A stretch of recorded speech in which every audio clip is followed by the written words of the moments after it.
માતા એ સૌથી ખાસ વ્યક્તિત્વ છે અને આ લાગણી વ્યક્ત કરવા માટે ગુજરાતી તેમજ હિન્દી ફિલ્મો દ્વારા એક ખાસ માં હી મંદિર કાર્યક્રમનું આયોજન કરવામાં આવ્યું હતું। અમારા ઓરિયન્ટ ક્લબના પ્રેસિડેન્ટ શ્રી અજીતભાઈ પટેલ અસલાલી એક કવિ હૃદય છે અને મધર્સ ડેના દર વર્ષે મધર્સ ડેના દિવસે એ પોતાના જે ગીતો માં ઉપર રચી હતા એમણે કરેલી છે એના સુંદર સંગીત કોરિયોગ્રાફી સાથેનો પ્રોગ્રામ જુદી જુદી જગ્યાએ જુદા જુદા હોલમાં પણ કરવામાં આવે છે। લાસ્ટ યર એ ઓરિયન્ટ ક્લબના પ્રાંગણમાં કર્યો હતો, એ પહેલાં HK હોલમાં કર્યો હતો। એવો આ સુંદર પ્રોગ્રામ માની મહત્તતા જીવનમાં શું છે એ સમજાવતો અને એ ઉપર એમણે જે ગીતો લખ્યા છે એ માટેનો આ પ્રોગ્રામ છે। એ ઉપર એમણે એક પુસ્તક પણ લખ્યું છે જેનું વિમોચન આજે કરવાનું છે અને એ વિમોચન આપણા શ્રી અજયભાઈ પટેલ ચેરમેન શ્રી ADC અને GSC બેંક દ્વારા કરવામાં આવશે। શ્રી NG પટેલ આપણા જે નામી બિલ્ડર અને એક્સ પ્રેસિડેન્ટ ઓરિયન્ટ ક્લબ અને રાજપથ ક્લબ કર્ણાવતી ક્લબની પણ હાજરી છે। મુખ્ય મહેમાન તરીકે અતિથિ વિશેષ તરીકે તે ઉપસ્થિત રહેલે છે। માનનીય ન્યાયમૂર્તિ શ્રી ઝવેરી સાહેબ, ઘનશ્યામભાઈ અમીન સાહેબ બધા હાજર રહેલ છે અને આ પ્રોગ્રામમાં મહત્વતા માં એટલે શું એ એક સમજાવવાની કોશિશ અજીતભાઈ પટેલ દ્વારા કરવામાં આવેલ છે। એટલે યંગ જનરેશનને એક મેસેજ એવો આપવામાં આના ઉપરથી આવે છે કે માં એ માં છે, અણમોલ છે, જિંદગીમાં એની તોલનાએ કોઈ ન આવે। એટલે જે વૃદ્ધાશ્રમમાં આજની તારીખે એના બદલે યંગ જનરેશનને ખ્યાલ આવે કે માની માવજત આપણે કેટલી કરવી જોઈએ એના અંગે આખું આમાં માર્ગદર્શન છે। એમાં જે કવિતાઓ રચેલ છે, એમણે ગીતો રચેલ છે, એમાં પણ એ જ પ્રકારનો ભાવ રહે। મારું નામ અજીત પટેલ છે। હું અસલાલી ગામનો ખેડૂત પુત્ર છું। ઓરિયન્ટ ક્લબની અંદર પ્રેસિડેન્ટ છું।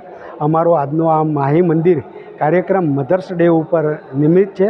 મારા લખાયેલા ગીતો આજે અહીંયા આગળ સારા સારા સિંગરો સાથે રજૂ કરવામાં જઈ રહ્યા છીએ। સાથે સાથે અમે માં એ જ મંદિર એ પુસ્તકનું પણ આજે વિમોચન કરીને જે પણ અહીંયા આગળ જોવા આવશે એ બધાને અમે ફ્રી આપવાના છીએ અને માતાનો મહિમા કેમ કરીને વધે એ અમારી લાગણી છે।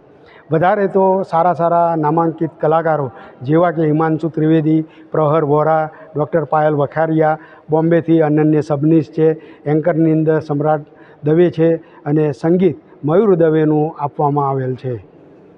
અમે અહીં આગળ નિઃશુલ્ક આ માતાના મહિમા માટેનો કાર્યક્રમ કરીએ છીએ। નિઃશુલ્ક અમે માતા કેમ કરીને દુઃખી ના રહે અને માતા કેમ કરીને ભૂખી ના રહે, ગરડા ઘરમાં જતી માતા બચાવીએ એ જ અમારો આશય છે। અને ઘણા છેલ્લા 25-30 વર્ષથી અને અમારી જાતે ઓરિયન્ટ ક્લબની અંદર કેતનભાઈ શાહ, રાકેશભાઈ અને અમારી ઓરિયન્ટની આખી કમિટી મારી સાથે આ છેલ્લા 15-1 વર્ષથી આ કાર્યક્રમ કરવા માટે જોડાયેલી છે। મેસેજ એ જ આપવા માગું છું કે કેમ કરીને આપણે માતાની નજીક જઈએ।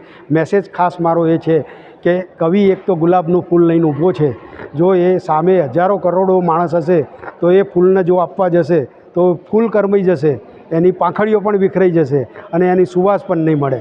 પણ એ ફૂલની જો નજીક થઈને કોઈ પસાર થશે તો એ ફૂલ પણ અકબંધ રહેશે, એ પાંખડીઓ પણ અકબંધ રહેશે, ગુલાબ પણ અકબંધ રહેશે અને એ જે ફૂલ છે એ જ આપણી માં છે। અમારો કહેવાનો ભાવાર્થ એક જ છે કે તમે માની નજીક જાઓ તો માતા હેમખેમ રહેશે, સૌના વાલી અને સૌની દયાળુ એવી માતા આપણી હંમેશા હશે કે નહીં હોય, જનની જનેતા જ રહેશે અને જનની એ જનેતા જ છે।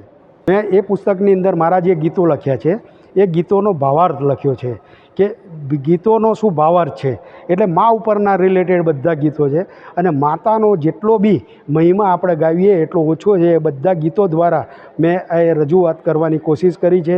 કેમ કરીને આપણે દરેક જગ્યાએ તો પહોંચી નહીં શકીએ પણ આપણે આ ગીતો દ્વારા એ માતાના પ્રેમને અને માતાની લાગણીને પહોંચીએ એવી અમારી કોશિશ છે। એક માँ का मंदिर बनवा ले भगवान, तुझे भी ज़रूरत होगी, जब तू धरती पर आएगा माँ की ज़रूरत होगी।